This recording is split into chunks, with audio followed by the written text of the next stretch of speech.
हाँ जी दोस्तों, welcome back to Singh blogs. की हाल चाल साਰਿਆਂ ਦਾ।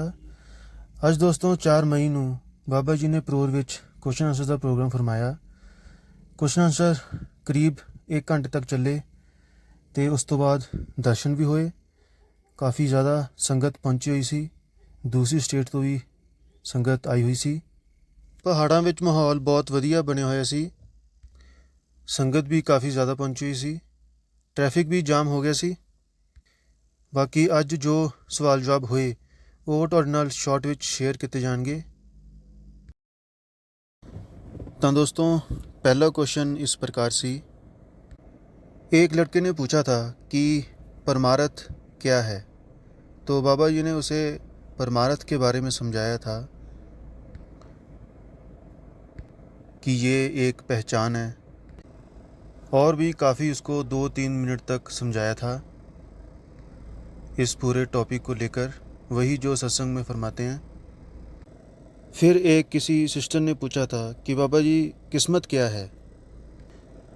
बाबा जी ने इस पे कुछ ऐसा फरमाया था कि जो हम करनी करते हैं उससे हमारे कर्म बनते हैं, और ये कर्मों को इकट्ठा करके हमारी किस्मत बनती है। सो किस्मत हमें एक मुकाम पर लाकर खड़ा कर देती है। अब उसके आगे हमें निर्णय करना है। अगर हम सही कदम उठाएंगे तो कर्मों का सिलसिला ख़त्म हो जाएगा, और अगर गलत कदम उठाएंगे तो फिर इसी में फंसे रहेंगे। सो किस्मत, जो भी हमने कर्म किए हैं उसको इकट्ठा करके हमारी किस्मत कहलाती है। अगला क्वेश्चन उसने पूछा था कि बाबा जी नामदान के बारे में सुना है, नामदान क्या है। बाबा जी ने कहा कि हमें रिश्ता जोड़ना है मालिक के साथ, और ये एक ज़रिया है। जैसे हम जब स्कूल जाते हैं तो पढ़ने के लिए, तो स्कूल का एक दायरा है, सो परमार्थ का अपना दायरा है। सो उस दायरे में जब हम नामदान लेकर मालिक की बंदगी करते हैं, सो मकसद है कि मन को काबू करके मालिक की प्राप्ति करनी है। अगला क्वेश्चन एक सिस्टर ने किया कि पहले उसने बहुत विनती की कि बाबा जी आप ही हमारा सब कुछ हो, आप हमारी दुनिया हो, और बहुत इमोशनल हो रही थी वो लड़की, और उसने कुछ क्वेश्चन पूछा था। उस पे बाबा जी ने कहा कि बेटा दुख सुख ज़िंदगी का एक हिस्सा है। मालिक ने ज़िंदगी हमें बख्शी है सीखने के लिए, और फिर इंसान सब कुछ सीखता है ना, और अगर उसको सब कुछ किया कराया मिल जाए तो वो क्या सीखेगा। जब ज़िंदगी की ठोकर लगती है, उतार चढ़ाव आते हैं, तभी तो हम सीखेंगे ना। अगर मालिक पे विश्वास रखेंगे, मालिक हमें इतनी हिम्मत देगा कि हम हर एक दौर से हंसते हंसते गुजर जाएंगे। लेकिन हम घबरा जाते हैं, इसलिए हमने हिम्मत नहीं छोड़नी। आगे बाबा जी ने एक गुरबानी का उदाहरण दिया था, दुख सुख दोनों समकर जान और मान अपमाना। चाहे दुख है चाहे सुख है तो हमारी करनी का नतीजा ना। फिर कबीर साहब का भी उदाहरण दिया गया, कर्म जो जो करेगा तू वही फिर भोगना पड़ना, जैसी करनी वैसी भरनी। सो है तो अपने कर्म का नतीजा, और अगर हम हिम्मत से उसका सामना करेंगे तो मालिक हमें इतनी बख्शिश करेगा कि सूली का सूल हो जाएगा। घबरा जाएंगे तो बोझ और बढ़ जाएगा। फिर इसके बाद वो लड़की बहुत रोई, बहुत ज़्यादा इमोशनल हुई, और कहा कि बाबा जी आप हमारी दुनिया हो, मेरी कोई औकात नहीं है आपके सामने। अगला क्वेश्चन एक लड़के ने मेडिटेशन के बारे में किया कि बाबा जी जब भी मैं अभ्यास करता हूँ, बहुत सत्संग सुने मैंने और अभ्यास किया, और उसने अपने थोड़ा सा एक्सपीरियंस के बारे में बताया था। फिर उसने लास्ट में पूछा कि बाबा जी जो ध्यान में पहले टिकाऊ आता था वो ध्यान टिकता नहीं है अब, अभी कभी ध्यान आता है कभी जाता है। बाबा जी ने इस पर फरमाया कि बेटा हमने भजन सिमरन किसी नतीजे के लिए नहीं करना। हमें भजन सिमरन करना है मालिक का हुक्म मानकर। अगर हम नतीजा देखेंगे, विनती करेंगे, तो हमें अपनी करनी का मिलेगा। हमारी करनी कभी इतनी हो नहीं सकती। सो इसलिए कभी नतीजा मत देखें। अगर हम हुक्म में रहेंगे, अपनी तरफ से पूरी मेहनत करेंगे, फिर उसकी जिम्मेवारी बनती है। और हम एक जन्म तो क्या, हम आके कई जन्म भी ले लें, तब भी हमसे भजन सिमरन पूरा नहीं हो पाएगा। और फिर उसने कहा कि बाबा जी एक झटका लगता है और उससे ध्यान सारा सिमरन बिखर जाता है। तो बाबा जी ने उसे कुछ समझाया था। इन शॉर्ट में आपको बताता हूँ कि बाबा जी ने फिर कहा था कि हमारा ध्यान कभी नीचे कभी ऊपर की तरफ जाता है। अब हमें एहसास हो गया कि हमें ध्यान को इकट्ठा करके ऊपर की तरफ लेके जाना है। लेकिन अब इंसान आदत से मजबूर है। अब जो आदत हमें डल गई है, अब एकदम से तो नहीं ना वो चेंज हो सकती। इसलिए अगर हम ध्यान रोज़ करेंगे तो आहिस्ता आहिस्ता अपने आप काम आसान हो जाएगा। सो इसलिए ये ना आप परख करें और विनती करें। आप करते जाएंगे, फिर अपने आप मालिक की बख्शिश होगी।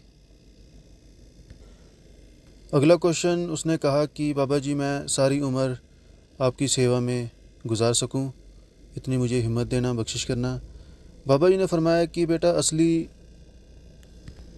सेवा तो भजन सिमरन है, वही हमें करना है। बाहर की सेवा तो हम वातावरण बनाने के लिए करते हैं। तो जो सबसे बड़ी सेवा है वो ज़रूर करनी है।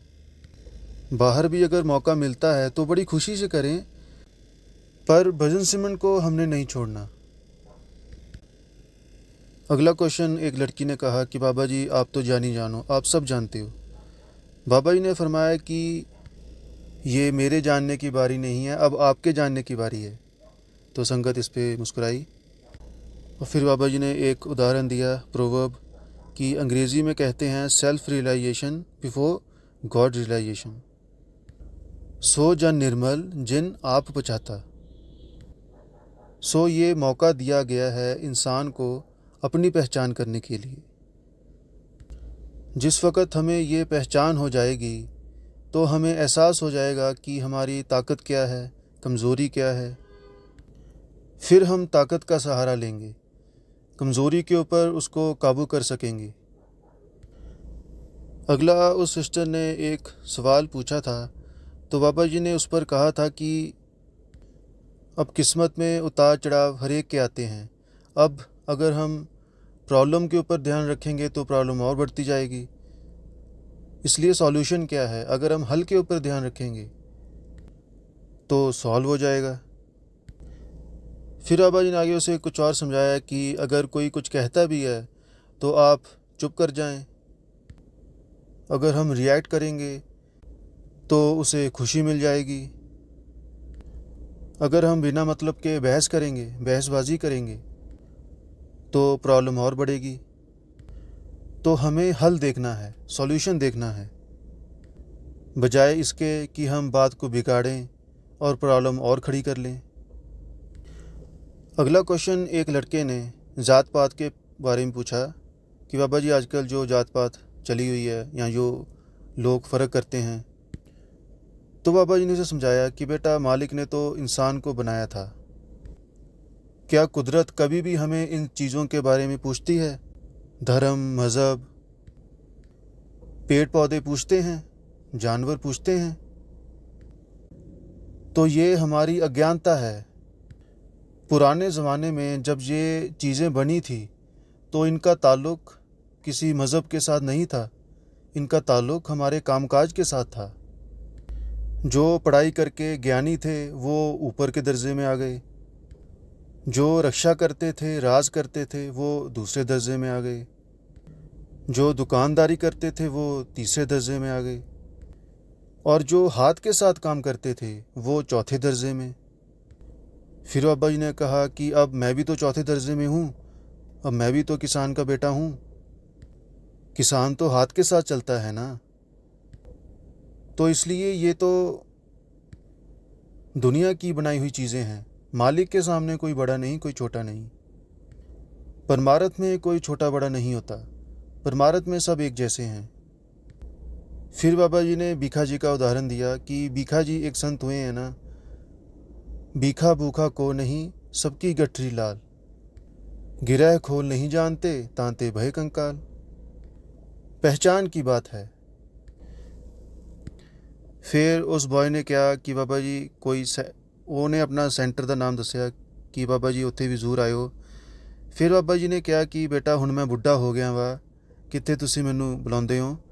ਇਹ ਗੱਲ ਸੁਣ ਕੇ ਸਾਰੀ ਸੰਗਤ ਬਹੁਤ ਜ਼ਿਆਦਾ ਮੁਸਕਰਾਈ। ਫਿਰ ਬਾਬਾ ਜੀ ਨੇ ਕਿਹਾ ਕਿ ਜੇ ਮੈਂ ਜਵਾਨ ਹੁੰਦਾ ਤਾਂ ਸਾਰੇ ਸੈਂਟਰਾਂ ਵਿੱਚ ਪਹੁੰਚ ਜਾਂਦਾ, ਬੁਢਾਪੇ ਵਿੱਚ ਆਹਿਸਤਾ ਆਹਿਸਤਾ ਕਰਨਾ ਪੈਂਦਾ। ਤਾਂ ਦੋਸਤੋ, ਇਹ ਕੁਝ ਕੁਐਸਚਨ ਆਨਸਰਸ ਜੋ ਯਾਦ ਸੀ ਉਹ ਤੁਹਾਡੇ ਸਾਹਮਣੇ ਸ਼ੇਅਰ ਕੀਤੇ ਗਏ। ਨਵੇਂ ਦੋਸਤ ਚੈਨਲ ਨੂੰ ਸਬਸਕ੍ਰਾਈਬ ਕਰ ਸਕਦੇ ਆ ਅਤੇ ਬੈਲ ਆਈਕਨ ਪ੍ਰੈਸ ਕਰਕੇ ਆਲ 'ਤੇ ਕਰ ਦਿਓ ਤਾਂ ਜੋ ਜਦੋਂ ਵੀ ਮੈਂ ਅਗਲੀ ਵੀਡੀਓ ਪੋਸਟ ਕਰੂੰਗਾ ਉਹਦਾ ਅਪਡੇਟ ਤੁਹਾਡੇ ਤੱਕ ਪਹੁੰਚੇ। ਟੇਕ ਕੇਅਰ, ਬਾਏ ਬਾਏ, ਰਾਜ ਸਵਾਮੀ।